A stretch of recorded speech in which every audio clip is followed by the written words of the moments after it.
ഒരു ഉമ്മയും ഒരു കുഞ്ഞിന് ഗർഭത്തിലിരിക്കുന്ന കുഞ്ഞിന് പ്രയാസമുള്ളത് ചെയ്യരുത്. ഹബീബിന്റെ ഹദീസാണത്.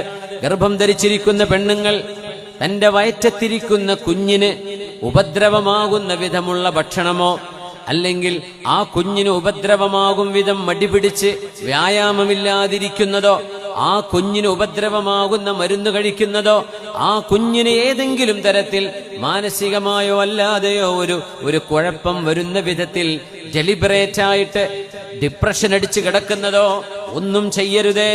ലാ തജിനി ഉമ്മുൻ അലാ വലദിൻ, ഒരു ഉമ്മയും ഒരു കുഞ്ഞിന് മേൽ അതിക്രമം ചെയ്യരുത് എന്ന് പറഞ്ഞ ഹദീസിനെ ഗർഭാശയത്തിലിരിക്കുന്ന കുഞ്ഞിന് പോലും ഒരു ഉമ്മ പരിഗണന കൊടുക്കുകയും ഗർഭത്തിലിരിക്കുന്ന കുഞ്ഞ് ജനിച്ചു പുറത്തു വരുമ്പോ ആ കുഞ്ഞിന് ഒരു വൈകൃതമുണ്ടാകത്തക്ക വിധം ഉമ്മയുടെ ഒരു ഇടപെടൽ കൊണ്ട് ഒരു പ്രയാസം ഉണ്ടാവരുത്, അത്രമേൽ ശ്രദ്ധിക്കണമെന്ന് പഠിപ്പിച്ചു നബി തങ്ങൾ സല്ലല്ലാഹു അലൈഹി വസല്ലം. അതുകൊണ്ടാണ് ഉമ്മമാർ പോഷണം കഴിക്കണമെന്ന് പറയുന്നത്. ഗർഭം ധരിക്കുമ്പോൾ അവർക്ക് ഗർഭമുണ്ടെങ്കിൽ ആ കുഞ്ഞിന് ആവശ്യമായ പോഷകങ്ങൾ കഴിക്കണം.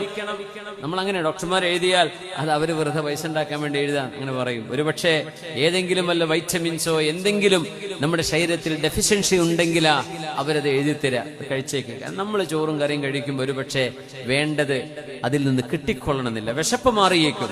പക്ഷെ ഒരു കുഞ്ഞിന്റെ പോഷണത്തിന് ആവശ്യമായത് കിട്ടിയില്ല എന്ന് വരും. വെറുതെ നമുക്കത് വാങ്ങിക്കാൻ പറ്റും, അതൊരു ഉപദ്രവമുള്ള സാധനമൊന്നും അല്ല, ബോഡിക്കും കുഞ്ഞിനും ഉപകാരമുള്ളതാണ് എന്ന് ബോധ്യപ്പെടുന്നതെങ്കിലും നിർബന്ധമായും കഴിച്ചിരിക്കണമെന്ന. എന്തേ?